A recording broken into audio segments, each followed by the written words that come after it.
গতকাল যে তুলকালাম ঘটনা ঘটলো, যেখানে সাংসদ বিধায়কের ওপর হামলা হলো, সেখানে কিন্তু সিআইএসএফ জওয়ান তাদের ওপরও হামলা হয়েছে। এই মুহূর্তে যে খবর জানাচ্ছি আপনাদেরকে, আরো একটি লেটেস্ট আপডেট, আরো একটি গুরুত্বপূর্ণ ব্রেকিং নিউজ আপনাদের সামনে। গতকাল নাগরাকাটায় তুলকালাম পরিস্থিতি, যেখানে উত্তরবঙ্গে বিপর্যয় পরিদর্শন করতে গিয়েছিলেন সাংসদ বিধায়ক, আর সেখানে গিয়ে হামলার মুখে পড়তে হয়েছিল।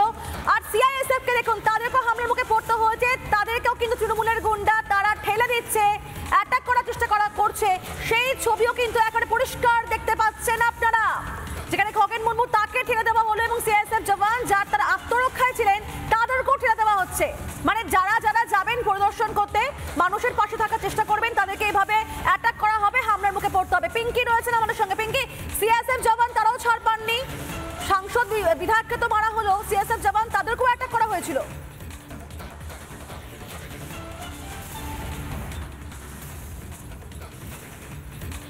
দেখো, গতকালের ঘটনায় খগেন মুর্মু, শঙ্কর ঘোষ, তাদের যে সিআইএসএফ জওয়ান তারাও কিন্তু ছিলেন এই সময়। তুমি জানো যে খগেন মুর্মু কিন্তু সিআইএসএফ জওয়ান পান এবং সেই সিআইএসএফ জওয়ানও কিন্তু আক্রান্ত হয়েছেন। আমরা দেখিয়েছি সেই ছবি।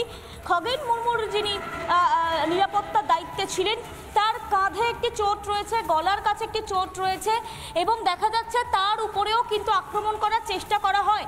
তিনি তার ডিউটি করছিলেন, কর্তব্য করছিলেন, কর্তব্যরত অবস্থাতেই তাকে অ্যাটাক করা হয়, যেটা একেবারে বলা যেতে পারে অত্যন্ত ভয়াবহ ঘটনা।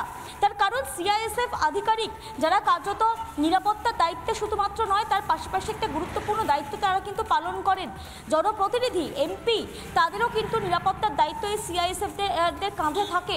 সেই সিআইএসএফ জওয়ান যিনি কর্তব্যরত অবস্থায় ছিলেন, সেই সময় তাকেও অ্যাটাক বা হামলার শিকার হতে হয়।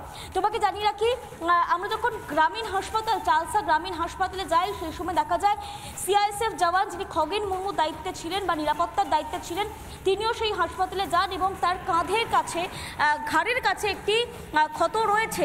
এবং তারপরে ভিডিওগুলোর সামনে আসে, যেখানে দেখা যায় যখন খগেন মুর্মুকে তিনি রক্ষা করতে যাচ্ছেন বা তিনি রয়েছেন, সেই সময়ে যে উন্মত্ত লোকজন যারা ছিলেন, তারা কার্যত সেই সিআইএসএফ জওয়ানকেও অ্যাটাক করেন এবং তাতে তিনিও কিন্তু চোট পেয়েছেন।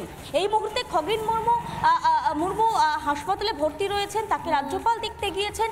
তার চোখের উপরে এবং নিচে চোট রয়েছে, চোখের নিচের একটি হাড় ভেঙেছে, তার একাধিক ক্ষত রয়েছে।